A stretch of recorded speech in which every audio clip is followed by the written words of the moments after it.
even after we tested it, Yeah. didn't work right when we hit the button. But oh well, we're getting there. We're turning the curve. We're rounding the bend, let's just say, on our technology and our professional broadcasts. Yeah, definitely. Yeah, there's a lot of really neat things that we're able to do. We're learning constantly in the flow. And yeah, you're right. A lot of it does have to do with timing. But I'll tell you what, I know for sure that this time that we're here for is an amazing opportunity to be able to hang out with you on Friday, Kathy. It's Friday over here at Operations. It's Popcorn Friday, so that's a little more Oh, dang it. That's fun the for thing I me. miss about being in the I office. know that's the thing you miss, but Friday's my so favorite yeah, day for sure, for sure. and And then, yes, at SETD, if you're working in the office, it's even better because operations makes it Popcorn Friday. So if right, you are a huge popcorn fan like me, that is an extra added perk that people don't think about when they're sure, thinking about taking a job with SETD, is that it's Popcorn Friday every Friday. that's right. Popcorn Friday every single Friday, and not only that, but I was here kind of early in the office, and we got a real beautiful sunrise just right Oh over my gosh. the bay, and I tell you, it was. I was walking back and forth, a couple of times between our two different sides of our office, and it was dark, dark, dark, dark. And then, like the third time I walked over there, it was just this beautiful orange and burnt orange color. Not a Beaver fan, but it was a burnt orange, and it was just an Sky awesome on time. fire. It Yes, was sky on yeah, fire this morning. It was amazing.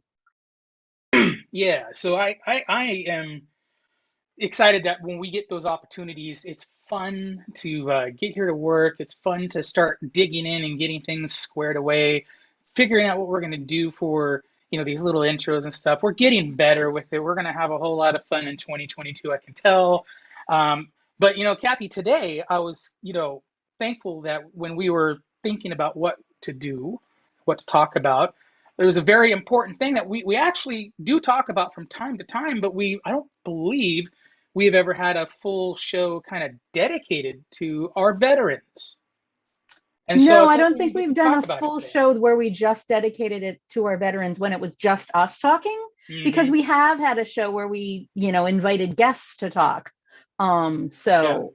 This today, I love it. I think that it's a perfect time to talk about veterans. And I love that when you change the camera angle, which is a brand new fun thing, which I'm really loving, Yeah. right behind you there over your shoulder is the DAV poster. And I just Yeah. love that that just becomes like in focus there, because that's what we're going to talk about today, right? Or part of what we're going to talk about. Yeah, it's going to be what we're going to really focus on and really understanding, what our Veterans Enhanced Transportation Program has to offer to our local veterans. And the reason why I love doing it, I love being the person who works mostly with that program and so forth. But I think as we continue in our talk, we're going to see that both our programs are enrichly put into what in the end comes to just helping our veterans with transportation needs. And I'll tell you what, Kathy, there definitely is a lot of need out there for our veterans. And I don't know, one thing I do want to jump in right away here is to tell you, that we have anywhere between 3,500 and 4,000 veterans that live in Clatsop County. And That's a lot.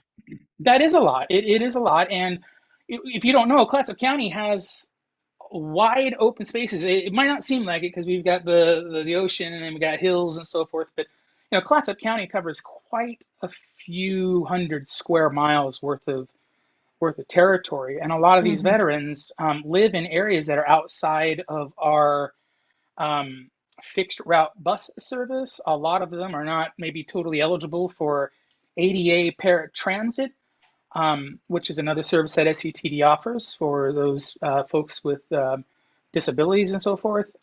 So there's a program that we have that we go out and we pick up the veterans and we help them get to their medical appointments.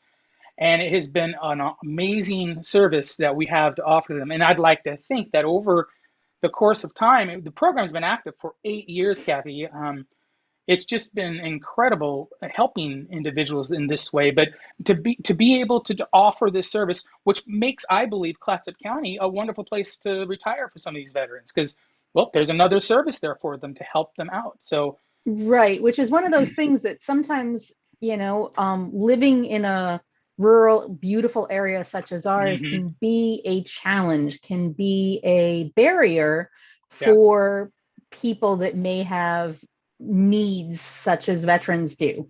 And so it's just really good to hear that um, not only is this a beautiful place, but it's also a beautiful place that does provide some services for our veterans, and that yeah, we are always trying to build on those services and make them better, make them more attainable, more accessible for a larger yeah, portion of our veteran population.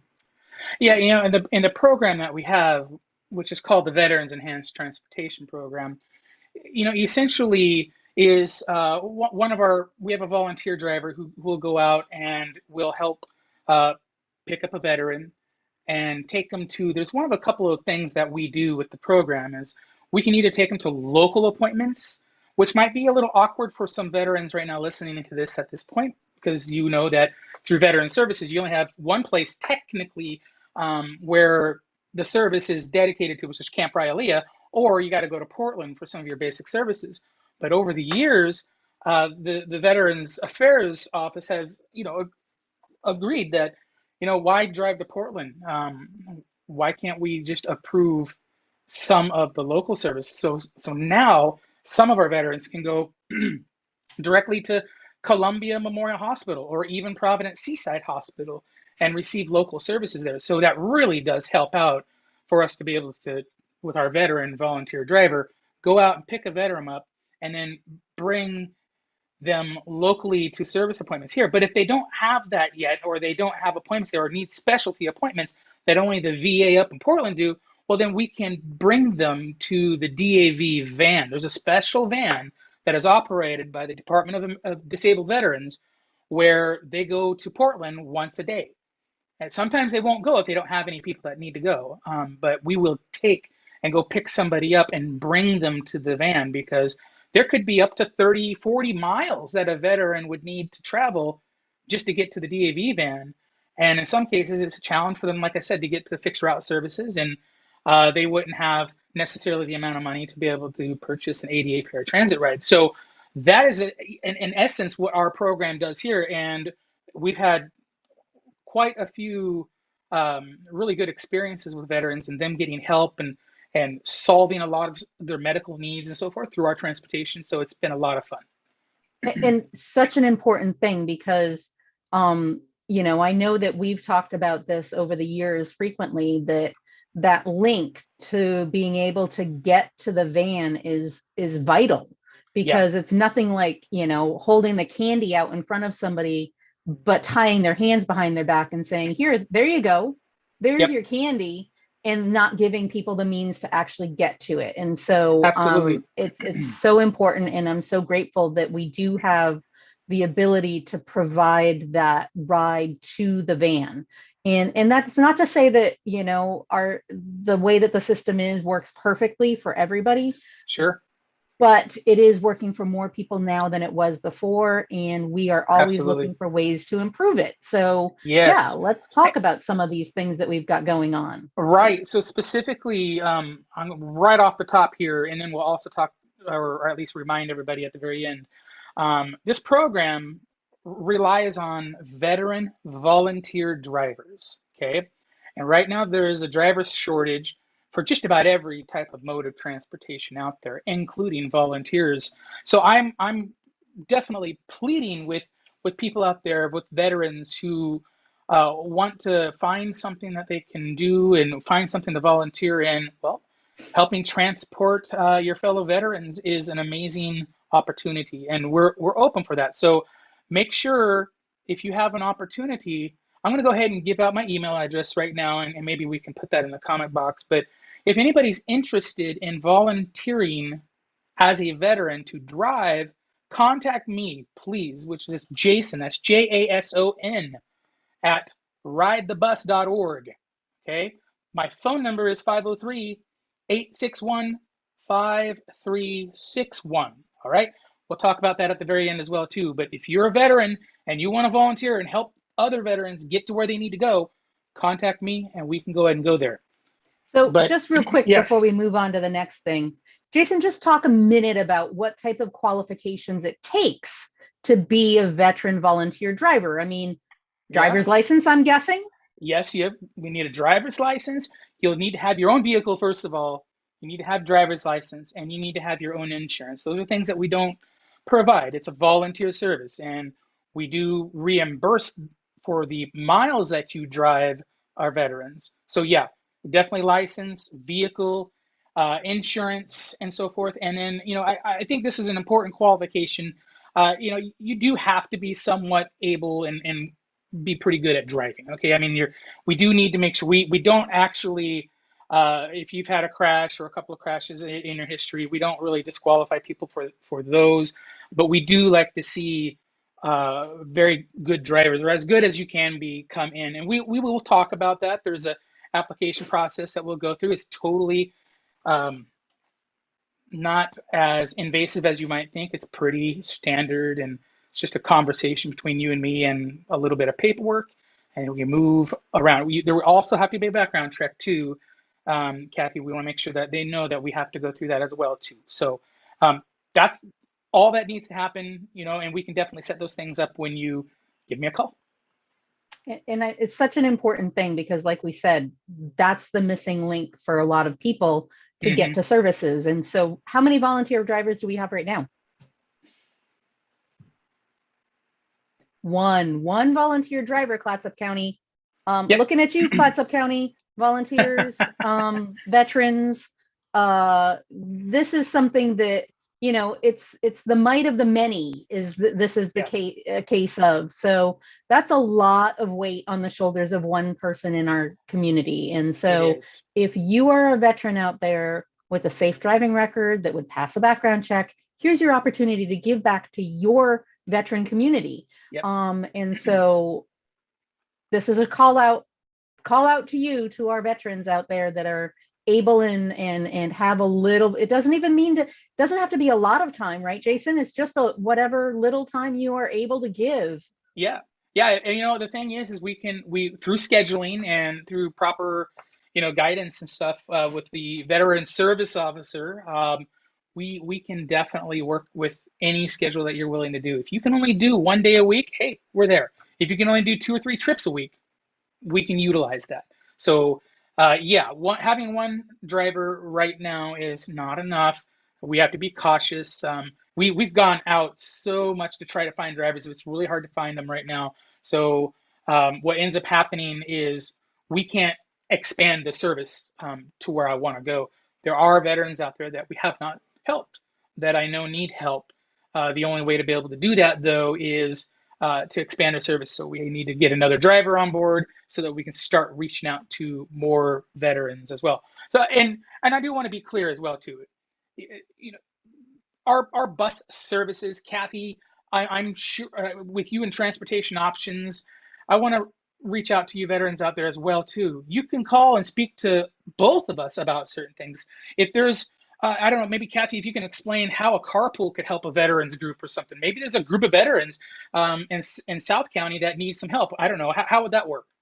So that's a perfect thing, Jason, because I was just going to mention, if you've listened to this show before, you've heard me mention the website out there that is called Get There Oregon. And that website has a ride board. And so that ride board is available to anybody at any time. You can post that you need a ride or that you're offering a ride. And that is something that's available to anybody 18 and older anywhere in the state of Oregon. And Yeah. so if you post that you need a ride to Portland and you need a ride to go to a grocery store, or you need a ride to a hospital, or whatever it is, you need a ride to Hillsborough, and then they just drop you off and you then organize a ride back, or you take the bus back. That's available to anybody, anywhere.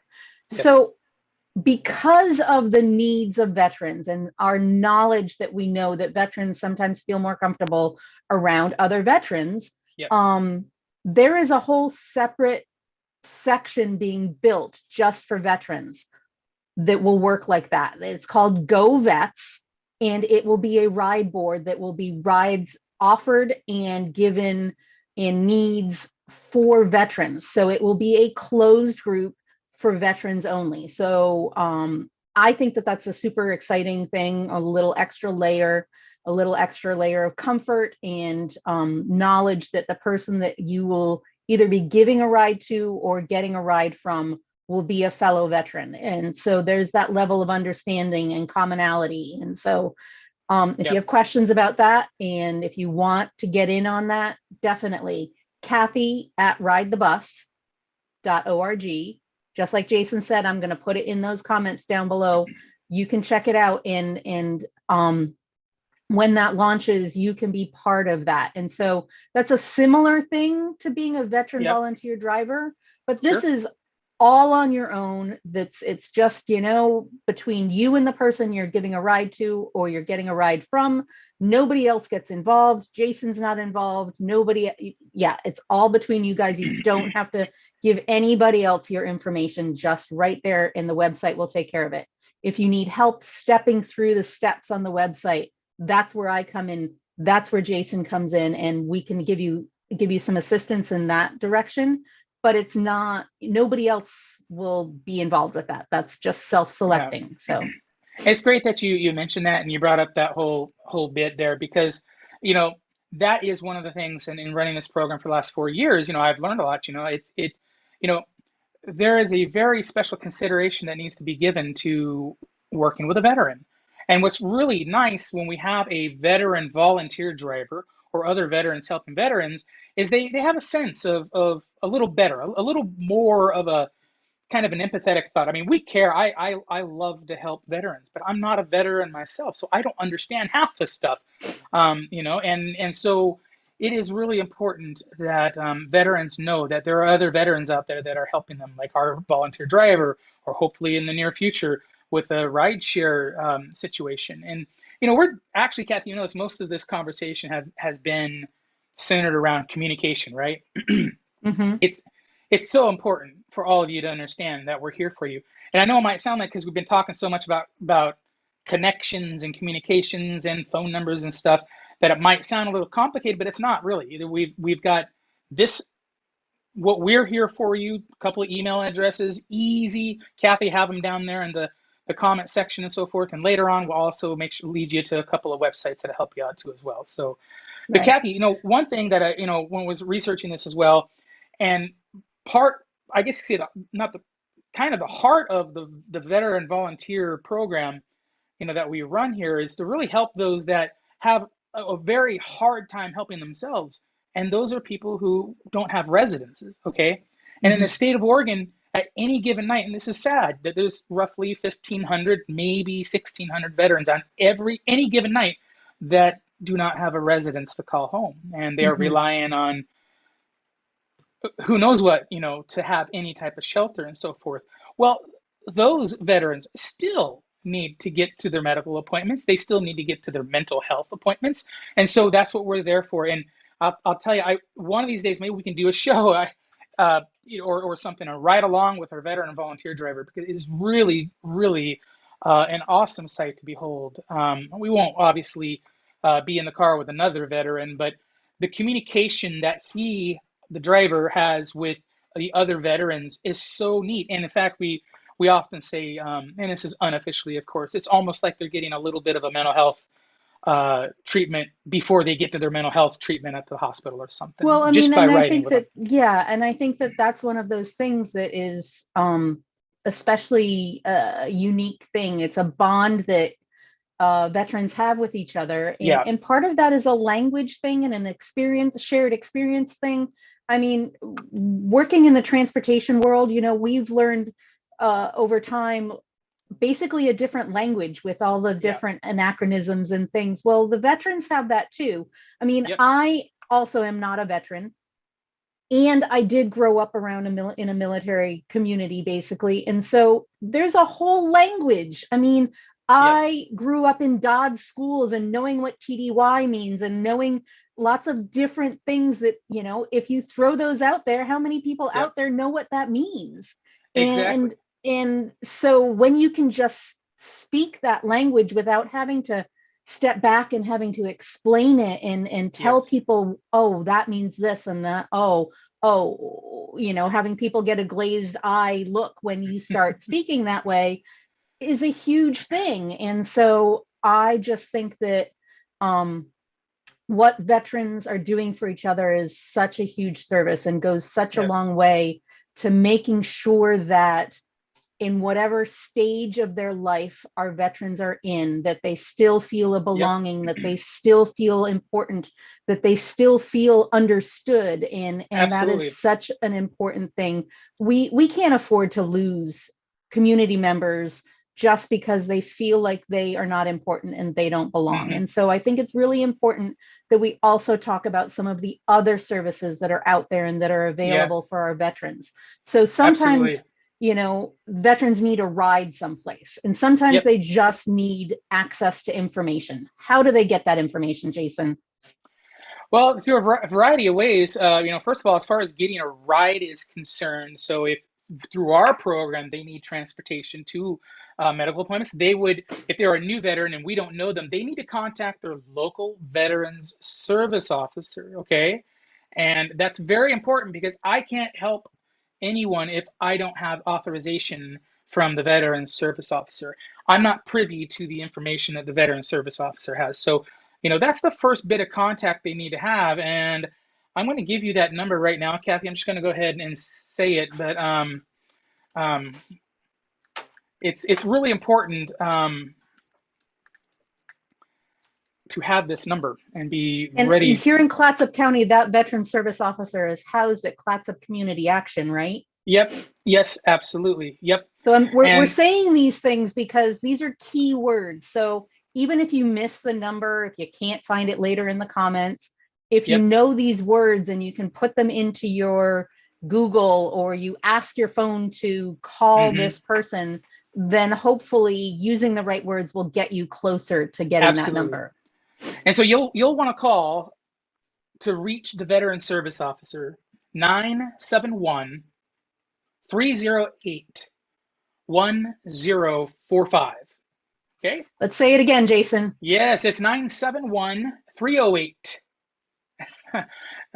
Funny, the 308 called back another memory, but yes, 308 1045. That's 971 308 1045. Give your veteran service officer a call, not only for transportation, but for any other of the issues that you may have regarding your the services that you're offered, your insurance, comprehensive veterans, insurance and so forth, and other benefits. He will work through with you. His name is Josh Davis. So please get a hold of him, and he will help you out. So Um, who does Jason help out? Who in our community, is he available to answer questions for? you mean Josh or me? Yeah, Both of Josh. us. Josh, yeah. So your veteran service officer is someone who assistance with any veteran-oriented question, whether or not it's the type of the amount of benefits you get. Now I'm not going to pretend I know everything about veterans benefits at all, but I know it's relatively confusing. There's anywhere between a very low percentage of amount of assistance that you have for medical or for dental or for anything else, or some of them have up to like 100% coverage. So Hmm. he helps you go through and navigate all of that. So that's really important to understand there. And then also as well, by talking to him, he's also going to ask the question of, do you need transportation assistance? And so that's another service. And that's where we come in. So that's the connection.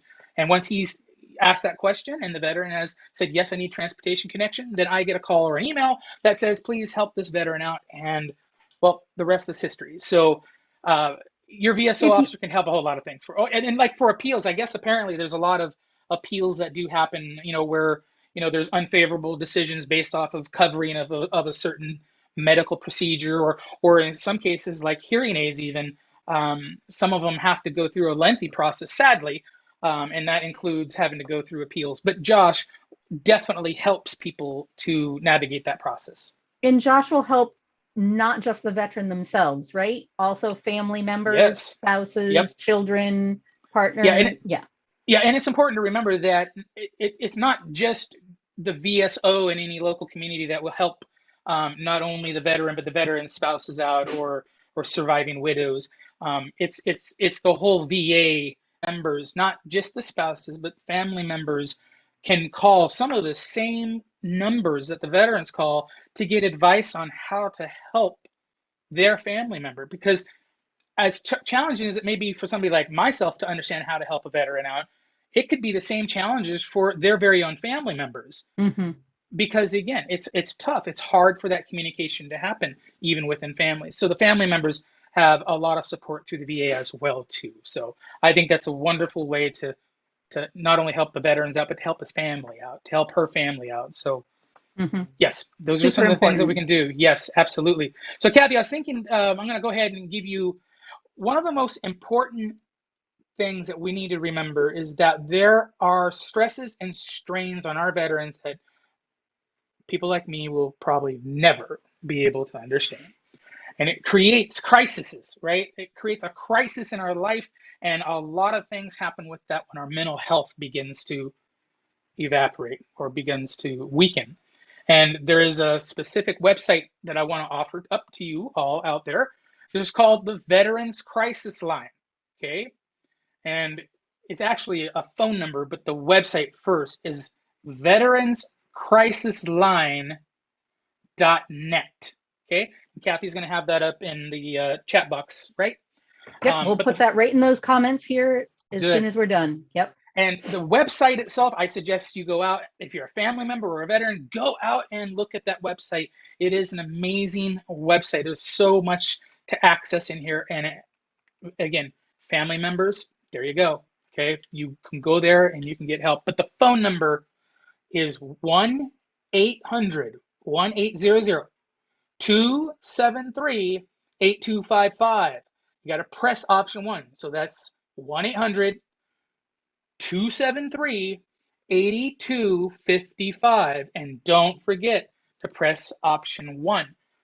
You can also, Kathy, which is pretty cool, we were talking about this earlier, is Hmm. not only make a phone call. Some people are uncomfortable placing that phone call. Why don't you text somebody, right? So Yep. the Veterans Crisis Line also offers you to text.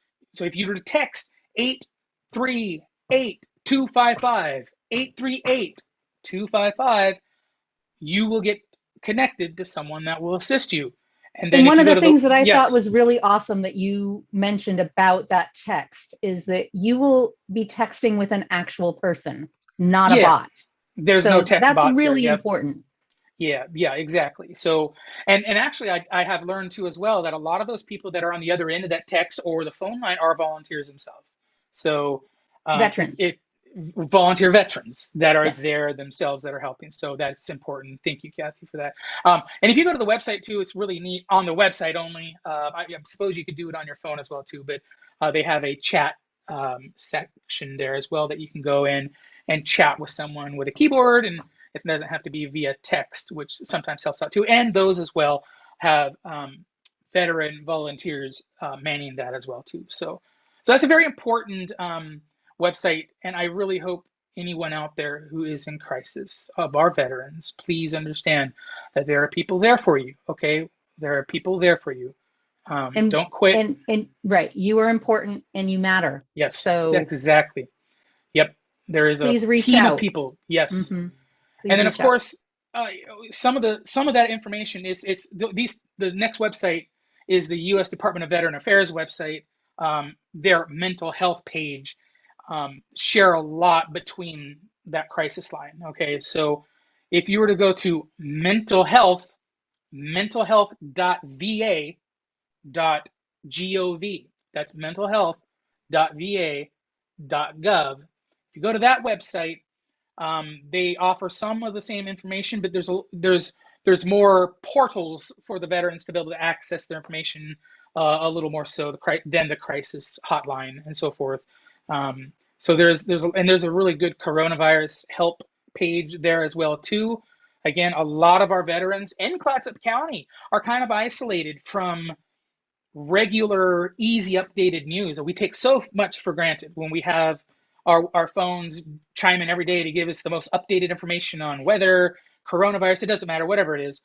Right. There's a lot of people out there who don't have that ease of access. Well, if they somehow have the opportunity or a day to be able to hang out on this website, there's that help right there for them as well too. Yep. So And they can go to your local library. Most of our local yes, libraries have computers that have yep, access available. And so, and we're always here a phone call away. So give absolutely. us a call and we'll help you in whatever way we possibly can. And That's guess right. what, Jason? We've Yes, done it again. we have done it again. We're gonna have to make a song about that. Wait, somebody has already made a song about that, right? Yeah. Um, but yeah, it's been a lot of fun, Kathy, and it's a really important topic. Please, veterans, know that we're here for you, okay? Know that there are services here to help you, okay? We are here for you. Kathy and I both are here for you. We've given you our email. Our contacts are here too as well. So Mhm. know we're here for you, okay? We will help in whatever way we can. Hmm. It's Friday, so we're heading into another weekend. Yes, The weather is supposed to be a little bit nicer, I believe. Fingers crossed that that would be actually holds nice. true. If you're getting out there and you're moving about, make sure you're doing it in a safe way. Yes. Protect yourself, protect your neighbors, wear your masks, be well lit if you're out when it's dark. Yep. We want to see Never you give up. right here again next week. Flashlights, okay? Flashlights are important, okay? Kathy, it's been amazing hanging out with you as usual. So look forward to all these technical things as we learn to get better. And for those of you that didn't notice, we had a little logo up here too, hiding up here in the upper right-hand corner, I think, of my window, not your window yet, Kathy, but we're We're trying really to be, moving up in the world. we are moving up. Jason's going to show me how to get that logo up in my window too. Here's Right. coming up next. But anyway, Yes. everybody have a great weekend. We'll see you again next week, right here for another transportation talk. All right. Hey, take care, everybody. Bye-bye.